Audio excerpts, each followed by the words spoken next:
Bonjour à toutes et à tous, nous poursuivons la série des exercices Python sur le thème principal des boucles. Nous abordons donc l'exercice 3 où il s'agit de reprendre l'exercice 3 de la feuille précédente et la rendre plus efficiente en utilisant une boucle plutôt que pas.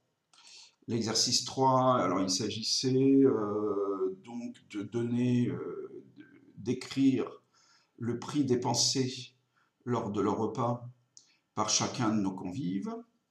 Alors on va rapidement aller voir ce qu'on avait fait à cette époque-là. Une nouvelle fois, c'est pas très efficient, cette liste de 4. Alors attendez, je vais me mettre un petit peu plus haut. Cette liste de 4 lignes qui sont quasi identiques, on va essayer de gérer ça. Donc cette fois-ci avec une boucle while. Alors je vais vous proposer deux façons de procéder. Donc là, je peux me débarrasser de ça dans un premier temps.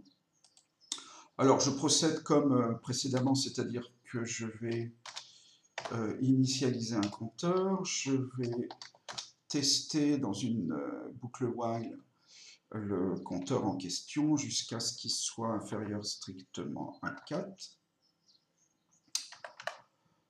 Inférieur à 4, mes deux points, mon indentation. Alors là, j'ai juste à reproduire ceci en remplaçant les indices par des cas. Et il ne faut pas que j'oublie d'incrémenter. Alors je vais utiliser encore le raccourci. Donc de 1 mon cas. Bon, bah écoutez, je vais. Voilà, j'ai repris la fonction note de l'exercice précédent. J'ai aucune raison de le changer. On va tester ça. Ça donne bien exactement le même rendu. Ça marche et c'est beaucoup plus efficient.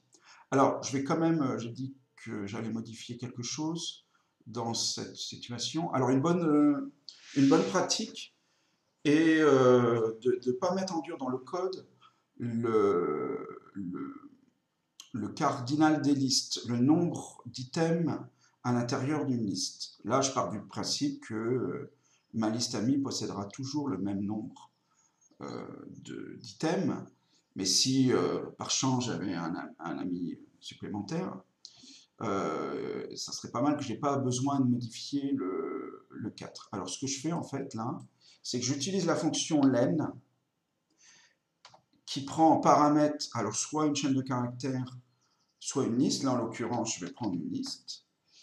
Et donc qui va prendre ici comme valeur 4. Donc normalement ça ne devrait pas changer le comportement, effectivement. Alors pour savoir si vraiment c'est efficace, je vais me rajouter un ami, un homme à nouveau. Pourquoi ? Et là, alors là, si je regarde à nouveau la fonction, elle attribue un prix à Paul de 15 € et 12 pour tous les autres. Donc en l'occurrence, a priori, Bernard, puisqu'il n'est pas Paul, il devra avoir payé 12 €. On va voir, on va vérifier. Effectivement, Bernard a payé 12 €. Je n'ai pas eu besoin du tout de changer mon code, autre que rajouter un ami. Eh bien, écoutez, ce sera tout pour aujourd'hui. Je vous attends pour la correction d'un autre exercice. À très bientôt. Jingle. Si je le trouve, il est là.